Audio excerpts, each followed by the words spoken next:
Welcome back to MAGFest Day 3. We've just been kind of hanging out in the hotel room this morning, and we just checked out. We were in that room less than 12 hours, and it looks like a freaking bomb hit it. But it's a pretty nice place to stay. A little bit different. We have stayed at the Gaylord before, but it was incredibly noisy. I slept on the floor here in a sleeping bag. My only stealthy option. And I'm getting ready to head back into the Gaylord for what will probably be my last day here. Sunday, I don't usually come, but let's go inside. I want to try to do a little bit more of the panel stuff today. Yesterday, I had trouble getting into some of the panels. They were kind of booked, and I couldn't even get into the room. And a lot of the arcade machines had actually gone down, kind of typical of, age era arcades, 30-year-old arcades. They're not meant to be run like the way they are here. I'm enjoying my sugar-free Red Bull, and let's go get back inside. I hear that the Gaylord in Nashville is actually larger than this space, but I've always been very impressed by the architecture here. And the acoustics are always great as a performance space. My friends are going to be leaving soon, so I'm going to meet up with them in the arcade. But I had to stop in the merch section. I was really impressed by the artists this year. And this guy had some pretty kick-ass fan art. We're back to throwing down, and Tron is just one of those games that we like to compete with each other on. Although that stupid tank board always trips me up. My friends love this game. I believe it's Sega Japan. And it's technically a rhythm game, but the lights you can play basically if you can't hear it. I'm not very good at it. This actually was my first time playing it, but it's pretty fun. You usually can find them at a Dave & Buster's. And because it's my friend's last day here, I'm basically just going to be following them around for a bit as they bounce from station to station, trying to make sure that they didn't miss anything before they leave. So we head back into the merch area. These were kind of fun. Pop culture socks. My friend stopped to buy these leather-bound journals. This one was laser engraved. And then we take a quick trip over to the Riverside Ballroom, which is actually a separate building in front of the Gaylord.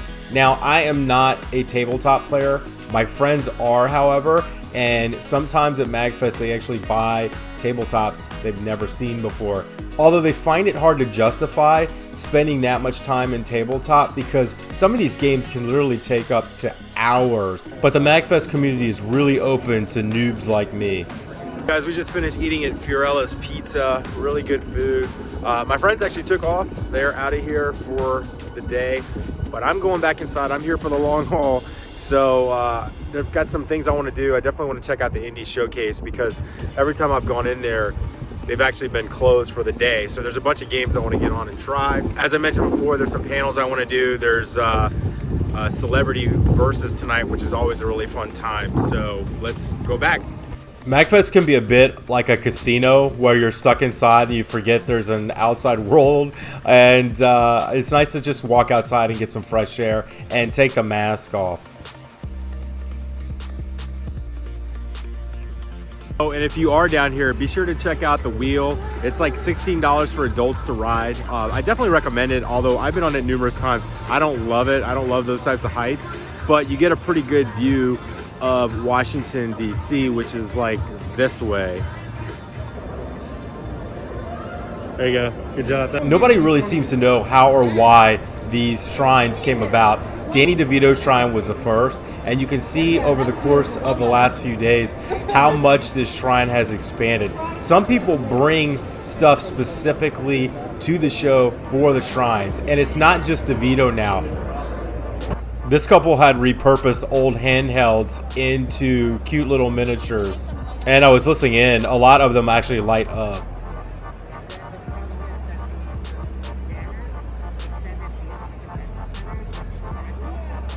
Finally made my way to the Indie Showgate. This Vestigial is pretty fun. I got a chance to play this. And the homebrew section has really expanded over the years. A lot of these you can actually purchase, and for a variety of different consoles. Another new feature of the show this year was a little free library, which I thought was an actual pretty great idea. There's so many different types of people that attend MAGFest, and there's actually some pretty good book selections that are here. A Tamagotchi-style horror game. This game is on Steam. Check it out. I didn't catch the name of this game, but it's visually awesome. It's like Tony Hawk in another dimension.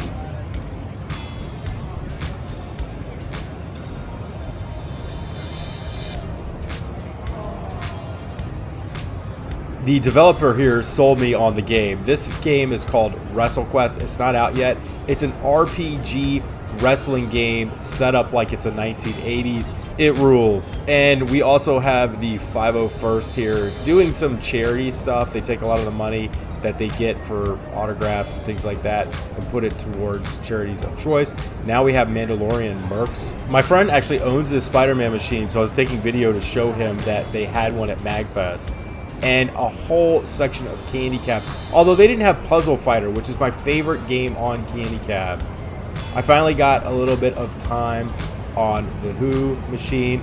And then Willow was finally working, and I realized that Willow is a bad game. I have this on MAME, and it's just not very good. It's like an RPG quarter game. MAGFest used to have paper guidebooks where you could keep track of all the different panels and things going on. The last couple years, they've offered guidebooks, which is awesome because you can record through an app all the different things that you want to go see. And I just got buzzed that a panel I want to visit is going on, and these guys were so funny. We're heading up to panels now for a session titled 1970s Basic Games, which was an operating system that I grew up knowing.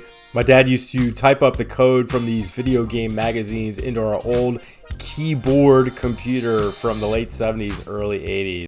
When BASIC was created, you were literally printing everything. That's why it's called print.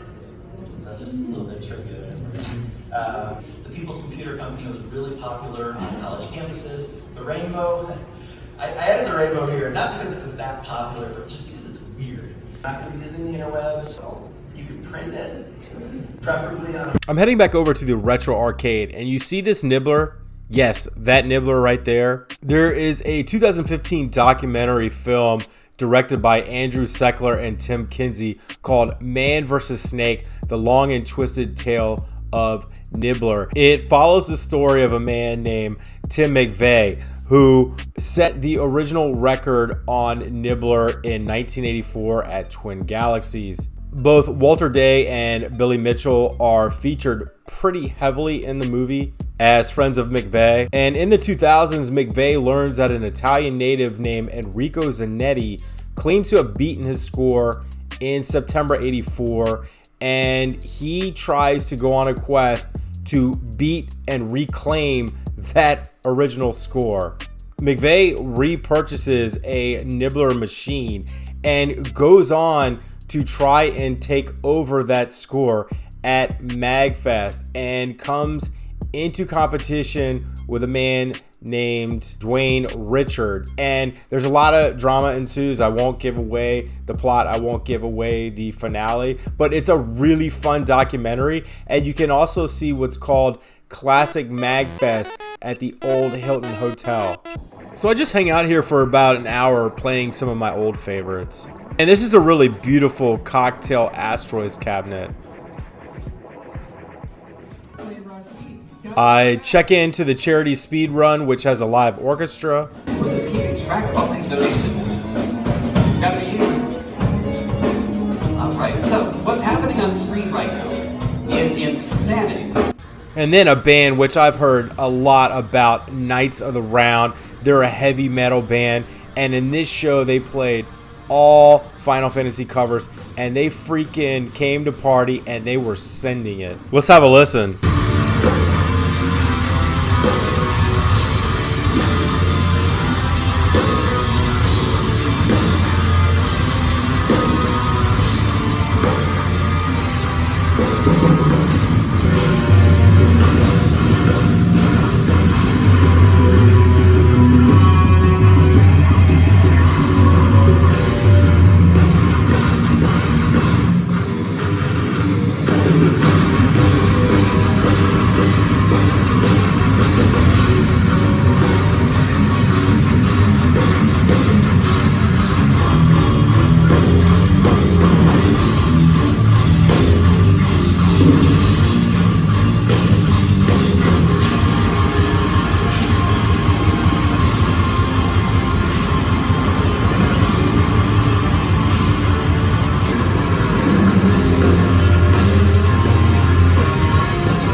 right outside of the concerts are the chiptune lineup, which I always enjoy.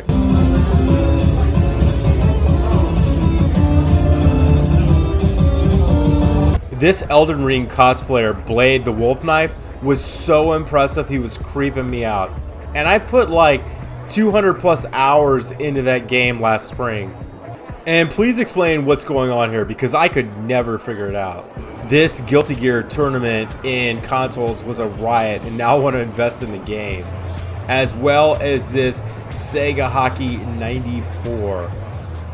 I took the Kings to the Cup. Yeah, against the computer with the offsides. They're a finesse team. I had so much fun watching these two dance.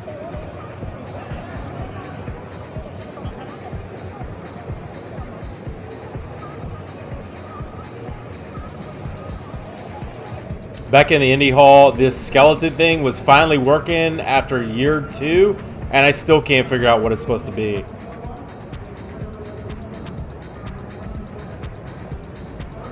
So it's 6 o'clock, and I race over to Brother Jiminy's, which is kind of my standard go-to on Saturday night. I watch a little sports, football playoffs, but then I'm really trying to get back and get in line for Super MAGFest Versus.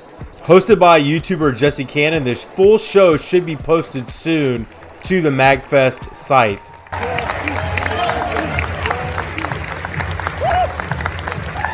Celebrity MAGFest versus 2, 1.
No, I'm not moving. What is happening? What the hell is that?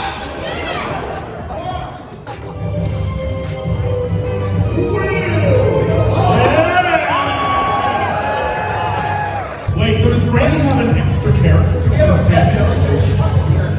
Oh, I love it. Is...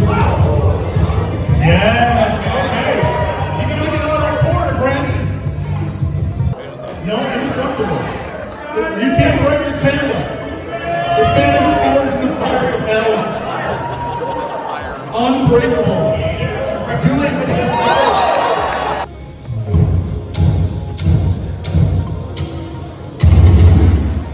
Yeah, running away.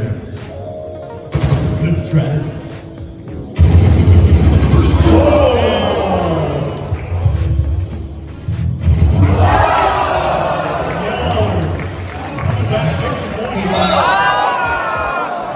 I mean, I guess you can break it.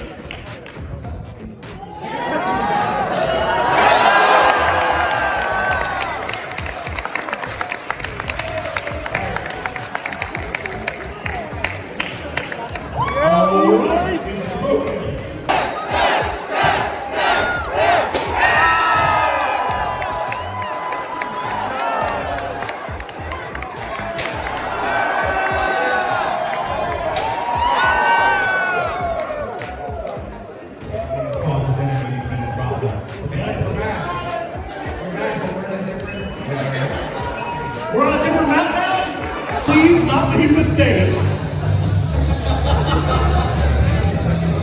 All right, work together. That show was so much fun, so now I'm decompressing by checking out some of these other shrines that have popped up in the last few years.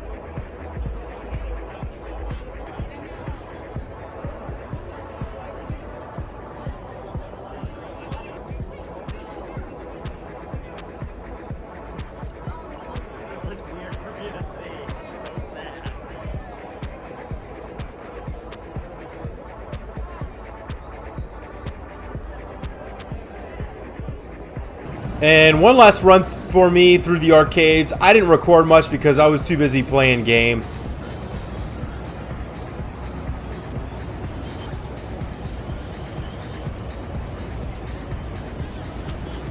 I waited forever, but this F-Zero game is a lot of fun.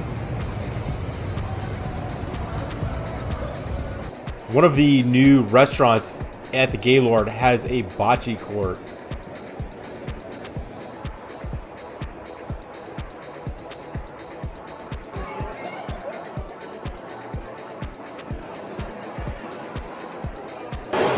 That's the line to get up to the 80s Club on Saturday night. Alright guys, it is midnight and I am tapping out. I think I've been at the Gaylord like 13 or 14 hours pretty much straight today. I did a ton of stuff, but I am wiped out, completely exhausted, and I still have to drive home. So I'm gonna get on out of here, and in my long form video, I'm gonna show like some of my pickups. I didn't get a ton of stuff, but I just thought it'd be cool to show you some of the stuff that I get. And there's so many free giveaways and stickers and stuff like that that I'll go through as well. Thanks for joining me on this. I hope you guys enjoyed it. If you missed MAGFest this year, that sucks. Anyway, that's gonna wrap up MAGFest 2023. I had a great time as usual, and I'll see you guys on the next video. MAGFest out.